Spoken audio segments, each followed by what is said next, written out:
Oke teman-teman, di hujan deras ini pagar tetangga di depan rumah saya teman-teman roboh ini. Nah, ini pagar seng.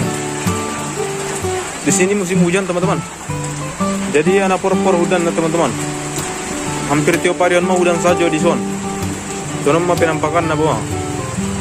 Hujan saja. Angin juga kencang. Saking kencang na merupak pagar jadi. Kencang tumbang pagar juga belum merupak tumbangnya. Itu ibu saya teman-teman.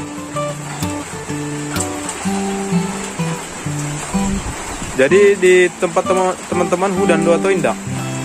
Kalau di tempat saya ini hujan teman-teman. Bertempat di Pasaman di Sumatera Barat. Cukup sekian teman-teman. Assalamualaikum warahmatullahi wabarakatuh.